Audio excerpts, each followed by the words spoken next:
الحمد لله رب العالمين والصلاة والسلام على سيدنا محمد الأمين وعلى آله وصحبه ومن تبعهم بإحسان إلى يوم الدين. باب في الزهد وقصر الأمل. C'est un chapitre au sujet de l'ascétisme et d'attendre la mort à tout moment et de ne pas espérer de vivre longtemps et par la suite retarder les actes de bien ou retarder la repentance. Non, il faut attendre la mort à tout moment et par la suite, il y a un acte de bien pour l'au-delà, il ne faut pas le retarder, tu le fais tout de suite. Il y a un travail pour le bas monde, tu peux le retarder. Parce que le travail du bas monde, si je n'ai pas fait, je l'ai raté, je suis mort. Et là où le problème? C'était une affaire de soupe, mais c'était un acte pour l'au-delà. Oui, après je vais le faire, après je vais donner aux pauvres, après je vais faire telle aumône. Mais alors, et tu es mort avant? Alors les actes de l'au-delà, il ne faut pas les retarder. Mais les affaires de ce bas monde, on peut les retarder comme on veut. Parce que si je les rate, oui, le problème, il n'y a rien du mal dedans. عن أبي هريرة رضي الله تعالى عنه عن النبي صلى الله عليه وسلم قال يدخل الفقراء الجنة قبل الأغنياء ب500 عام. Alors Sayyidina Muhammad صلى الله عليه وسلم a dit que les pauvres rentrent au paradis avant les riches 500 années. هو يوم القيامة يوم طويل, le jour du jugement, c'est un jour qui est très long. Les pieux, même s'ils sont riches, les pieux, même s'ils sont riches, et comme Sayyidina Uthman, Abdurrahman ibn Auf et d'autres, ces gens-là, ils ne vont pas sentir que c'est long. Ils ne vont pas ressentir que ce jour est très long. Ça passe comme la prière de l'Asr qu'on a fait. Tu as vu la prière de l'Asr qu'on a fait maintenant? Ça passe comme la prière de l'Asr pour eux.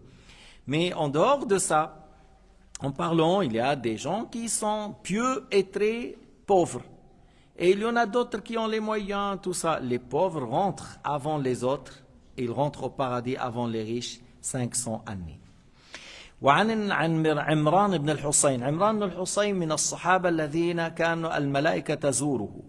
عمران بن الحصين, c'est un mujtahid parmi les sahaba et on rapporte que les anges ils le rendaient visite, ils le voyaient ou ils venaient chez lui des fois.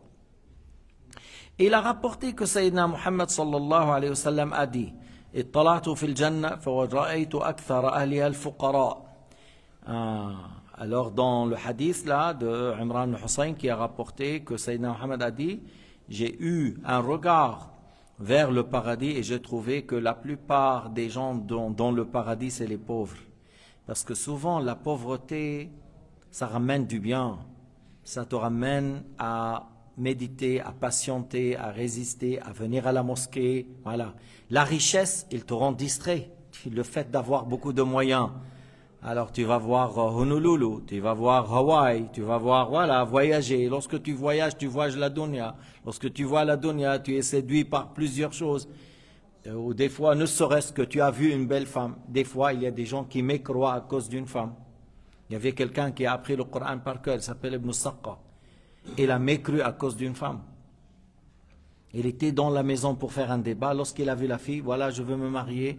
Le père, il a dit, si tu rentres dans le christianisme, on te donne. Et il a dit, je suis chrétien. Et il est rentré, il a quitté l'islam. Et il n'est pas mort musulman. Il a oublié tout le Coran sauf ayah. ربما يود الذين كفروا لو كانوا مسلمين. Ceux qui ont mécru, ils souhaitent s'ils étaient des musulmans. Lorsqu'ils sont dans Jahannam et ils voyaient ce qu'il y a comme châtiment, il dit ils souhaitent s'ils étaient seulement des musulmans. Ça, il ne l'a pas oublié. Tout le reste, il l'a oublié. Mais il a quitté l'islam à cause d'une femme. An-Nabi alayhi salatu wasalam a dit, j'ai eu un regard sur le paradis et j'ai trouvé la plupart des gens du paradis, c'est les pauvres. Et j'ai eu un regard vers l'enfer et j'ai trouvé que la plupart des habitants, c'est les femmes. أكثر أهل الجنة الفقراء وأكثر أهل النار النساء. Ça ne veut pas dire qu'il n'y a pas des hommes comme Netanyahu s'il meurt dans cet état, wal-iyadhu billahi ta'ala. Mais beaucoup plus des femmes, parce que il nie les bienfaits du mari, il retarde des fois la prière. Oui, je vais faire ça, puis après il délaisse la prière. Voilà, il y a pour plusieurs choses que la plupart des femmes, c'est pas la plupart, qu'il y a beaucoup de femmes dans l'enfer. حديث رواه مسلم طلعت في الجنة فإذا عامة أهلها الفقراء والمساكين وطلعت في النار فإذا أهلها أو أكثر أهلها النساء. Muslim a rapporté que Sayyidina Muhammad alayhi salatu wassalam a dit, j'ai eu un regard vers le paradis et j'ai vu que la plupart des habitants c'est les pauvres et les misérables, et j'ai vu, yani comme Allah lui a montré l'équivalent ou l'exemple, hein, et les femmes, que la plupart des gens dans l'enfer c'est les femmes. وعن أبي هريرة رضي الله تعالى عنه قال عن النبي عليه الصلاة والسلام قال تعس عبد الدينار تعس عبد الخميصة وعبد الدرهم إن أعطي رضي وإن منع سخط تعس وانتكس وإذا شيك فلا انتقش رواه البخاري. هذا حديث جاء بألفاظ أخرى. Ce hadith a été rapporté encore par d'autres termes, mais ça c'est parmi les termes que le Bukhari a rapporté. Ta'is abd dinar. On a dit il est tellement attaché au dinar, il est tellement attaché au dirham, il devient comme un esclave pour le dirham et pour le dinar. C'est-à-dire, on ne parle pas ici qu'ils adorent le dirham, non, mais on dirait il est obsédé par le dirham et par le dinar, comme si l'esclave, il est l'esclave pour l'argent. Il est l'esclave pour l'argent. Alors celui-là, il est dans une malheur, il n'est pas en bon état, c'est pas un bon musulman, c'est pas un bon croyant, c'est lui qui court derrière l'argent sans distinguer entre halal et haram, il le veut à tout prix et il ne distingue pas. Si c'est halal, je le prends. Si c'est haram, je ne le prends pas, même si c'est des tonnes, même si c'est des millions. Non, c'est haram, j'ai pas besoin de le prendre. Si c'est halal, je le prends. Et de cette manière, la personne, elle doit chercher toujours à gagner sa vie d'une source licite, parce que le corps qui a grandi avec le haram, qui a pris forme, qui a pris poids, qui a pris taille avec le haram, mérite Jahannam, mérite l'enfer. Et nous, on ne veut pas ça. Alors si tu ne veux pas ça, alors cherche toujours à ne prendre que le halal, que ne rentre à ton ventre que le halal.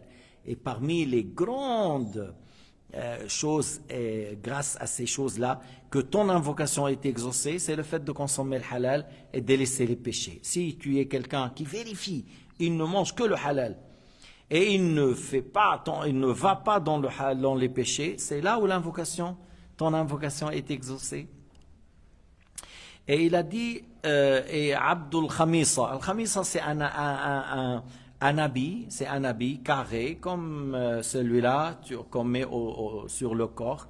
Alors il a dit encore, il est malheureux celui qui court derrière l'habit, la dunya, on veut par ça les habits et l'argent. Si on lui donne, il est content de nous. Si on lui donne pas, on lui prive, alors il est fâché contre nous, il n'est pas d'accord parce qu'on lui a pas donné. Si on lui donne, ah, tu es intelligent, toi. Tu es intelligent, sage, tu comprends. Si tu ne lui donnes pas, tu ne comprends rien du tout, toi. يعني عندنا المقياس إذا أنت أعطيتني أنت بتفهم، أنت عبقري، أنت ذكي، أنت فطن، أنت مليح.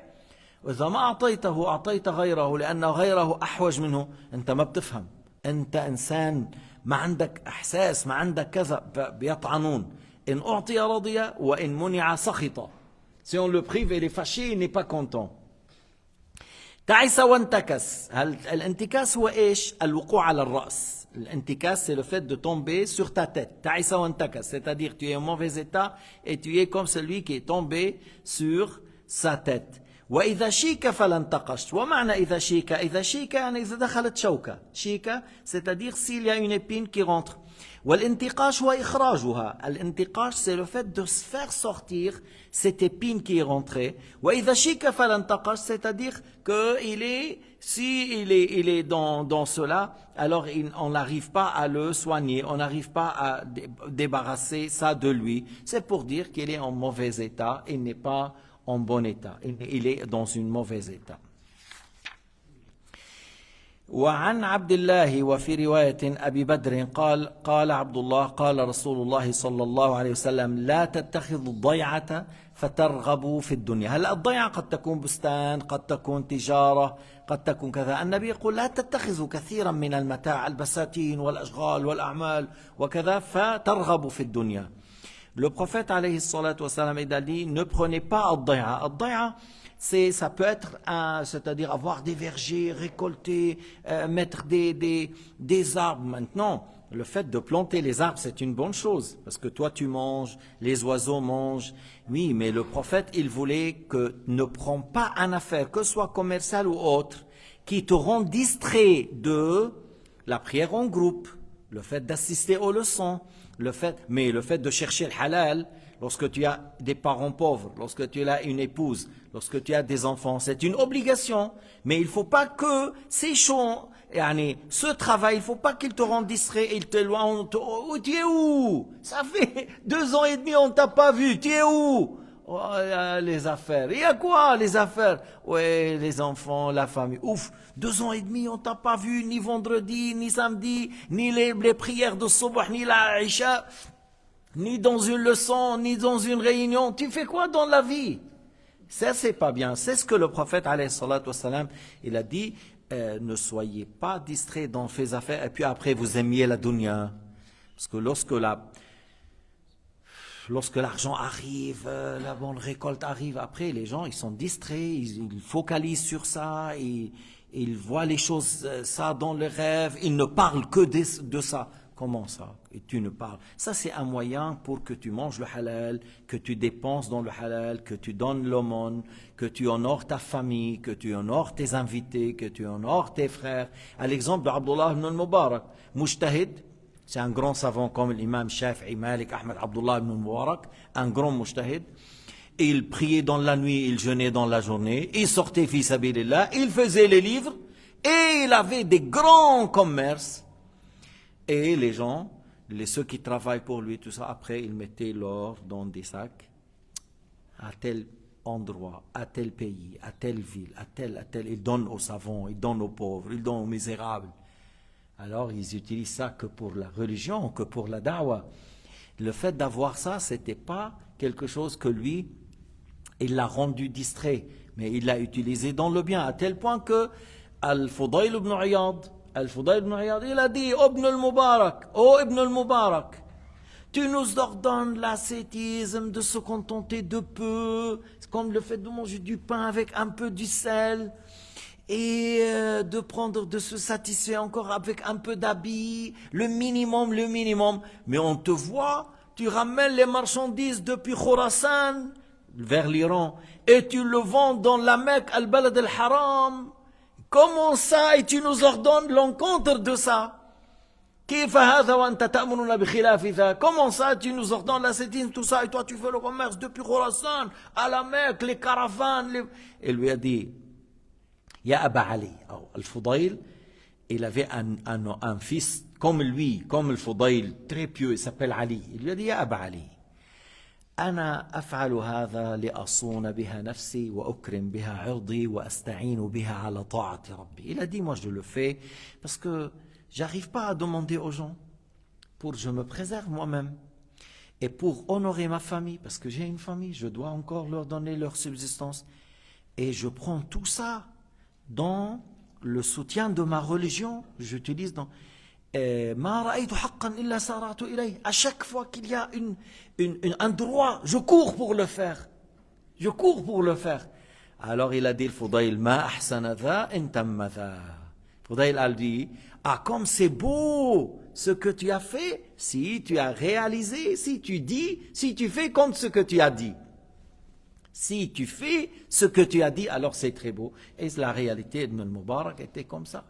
Il l'envoyait dans des pays. Ils ont dit pourquoi? Il a dit parce que la Ummah, la communauté musulmane, la Ummah a besoin de ces savants. Et si ces savants, ils vont aller travailler et n'auront pas le temps pour enseigner et donner leur science à la communauté, moi je veux leur donner leurs besoins, leur satisfaction, et ils consacrent tout le temps pour enseigner et propager la science. Et وين ابن المثل, où vous avez vu quelqu'un comme cet homme? Où vous avez vu un homme comme celui-là? La ilaha illallah محمد رسول الله. وعن سلمان دخل سعد على سلمان يعود. سعد بن أبي وقاص, il est rentré à Salman pour le rendre visite. فبكى. Salman a pleuré. فقال له سعد ما يبكيك يا أبا عبد الله. Saad a dit, pourquoi tu pleures, Abu Abdullah? Salman al-Farisi, qui a vécu quelques siècles, on disait 200 et quelques ou 300 et quelques. Il a servi plusieurs moines chrétiens. Il a quitté le mage, la masdienne, la religion d'adorer le feu. Il a été dans le christianisme, mais il servit des gens spécifiques, pas comme les autres. Le dernier, il lui a dit, il n'y a plus comme nous. Le dernier moine, il a dit, il n'y a plus comme nous. Mais bientôt, un prophète arabe va sortir de tel endroit plein de palmiers, entouré par une terre noire. Il accepte le cadeau, n'accepte pas le monde. Entre ses épaules, il y a le sceau de la prophétie. Alors Salman, il a fait tout pour venir. Et lorsqu'il a vu la Médine, il a dit, c'est ça le pays. Bref, il a embrassé l'islam, était un grand compagnon. Et voilà, lorsque Saad est rentré, il a pleuré. Pourquoi tu pleures? Ya Aba Abdullah, ma yubkik. Le messager de Dieu est mort et il était très satisfait de toi. Tu étais quelqu'un de bien pour lui. Bientôt tu vas le voir vers le bassin et tu vois tes compagnons. قال سلمان أما إني لا أبكي جزعا من الموت ولا حرصا على الدنيا. Il a dit, je pleure pas parce que j'ai peur de la mort ou parce que je suis trop attaché à ce bas monde.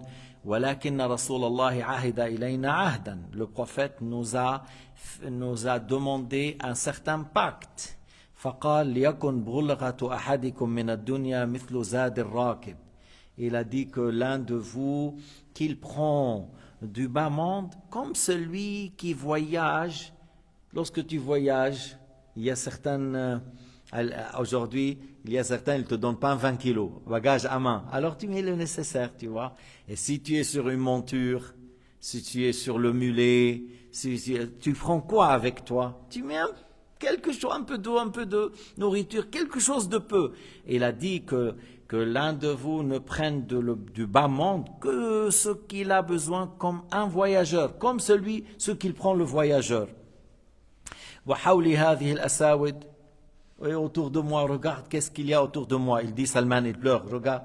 Et qu'est-ce qu'il y avait autour de lui? Il a dit, un récipient peut-être pour mettre un peu du pain et un récipient pour faire le wudu.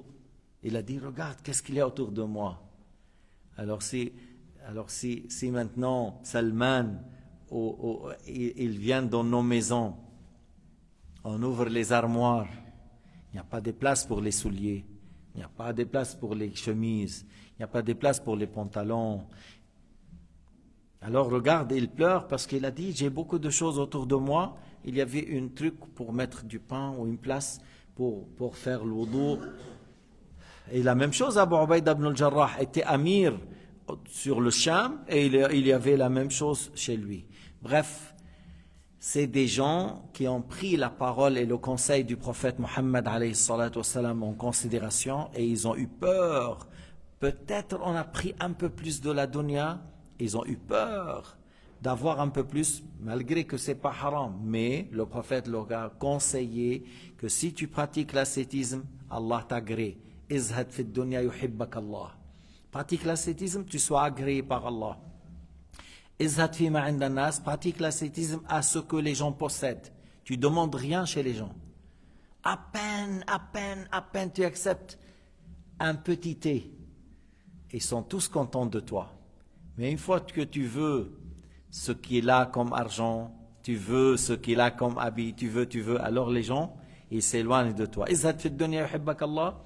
وازهد فيما عند الناس يحبك الناس والحمد لله رب العالمين وصلى الله على سيدنا محمد وعلى آله وصحبه وسلم تسليما كثيرا.